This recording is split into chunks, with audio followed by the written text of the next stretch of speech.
যোৰহাটত বীৰ লাচিত সেনাৰ প্ৰতিবাদী কাৰ্যসূচী সন্দেহজনক নাগৰিকৰ অবৈধ দখলৰ বিৰুদ্ধে প্ৰতিবাদ সাব্যস্ত কৰিলে বীৰ লাচিত সেনাই শীঘ্ৰে উচ্ছেদৰ দাবীত ৰাজপথ কপালে বীৰ লাচিত সেনাই আৰু যোৰহাটৰ সন্দেহজনক নাগৰিকে নিৰ্মাণ কৰা ঘৰ দোকান পোহাৰ উচ্ছেদৰ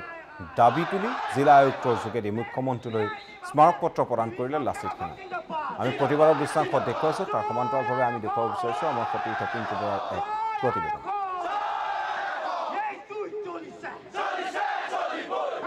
নিশ্চয় ৰাজ্যৰ চতুৰ্দিশে চলিছে এতিয়া উচ্ছেদ যি বহিৰাগত আচলতে বাংলাদেশীয়ে হওক বা অবৈধ বাংলাদেশীৰ বিৰুদ্ধে যোৰহাটত সমগ্ৰ ৰাজ্যত এতিয়া উচ্ছেদ হৈছে আৰু তাক লৈ ইতিমধ্যে যোৰহাটত বিভিন্ন দল সংগঠনে ইতিমধ্যে তীব্ৰ প্ৰতিবাদ সাব্যস্ত কৰা পৰিলক্ষিত হৈছে এই মুহূৰ্তত মই পোনে যোৰহাটৰ যি আয়ুক্ত কাৰ্যালয়ৰ সন্মুখৰ পৰা দেখুৱাবলৈ চেষ্টা কৰিছোঁ যে বীৰ লাচিত সেনাই আজি যোৰহাটৰ যি আয়ুক্ত কাৰ্যালয়ৰ সন্মুখত এনেদৰে আজি উত্তাল প্ৰতিবাদ সাব্যস্ত কৰা পৰিলক্ষিত হৈছে পোনে আমি কথা পাতিবলৈ চেষ্টা কৰিম বহুকেইজন আছে বীৰ লাচিত সেনা সৈনিকসকল আছে আমি কথা পাতিবলৈ চেষ্টা কৰিম ৰাজ্যৰ সমানলৈকে যি উচ্ছেদ হৈ আছে আৰু যোৰহাটতো বহু সংখ্যক জেগাত দেখা পোৱা গৈছে যে অবৈধ নাগৰিকে এনেদৰে যি চৰকাৰী ভূমিয়ে হওক অধিগ্ৰহণ কৰা পৰিলক্ষিত হৈছে কি চাওক আমি বিশেষকৈ প্ৰত্যেকবাৰে আমি কৈ থাকোঁ যে উচ্ছেদ কৰিব লাগে বাংলাদেশী উচ্ছেদ কৰিব লাগে আৰু যি অবৈধ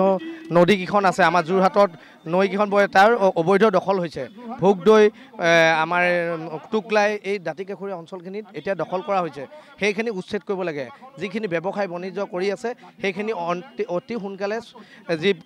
নদী কাষৰীয়া অঞ্চলত আছে সেইখিনি উচ্ছেদ কৰিব লাগে আৰু হানি ট্ৰেপিঙৰ যে চক্ৰটো যোনটো আমাৰ ধন ঘটা আহিলা হিচাপে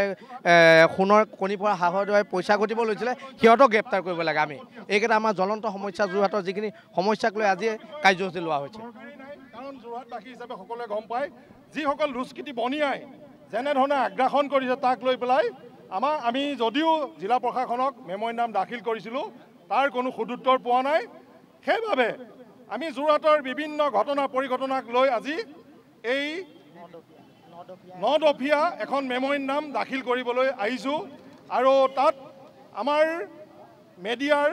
বন্ধুসকলে সহযোগিতা কৰাৰ কাৰণে আমি ধন্যবাদ জ্ঞাপন কৰিছোঁ কাৰণ ৰাইজৰ আগলৈ সঁচা সত্য তথ্য আগবঢ়াই নিবলৈ হ'লে মেডিয়াক প্ৰয়োজন হ'ব গত কেইদিনমানৰ পৰা আপোনালোকে দেখিছে যে যোৰহাটৰ পৰিৱেশ এনেকুৱা এটা দুদুল্যমান পৰিৱেশত আছে যে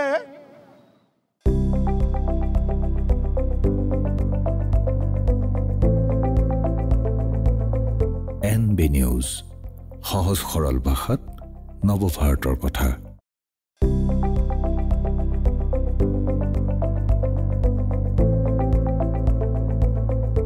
NB নিউজ সহজ সৰল ভাষাত নৱভাৰতৰ কথা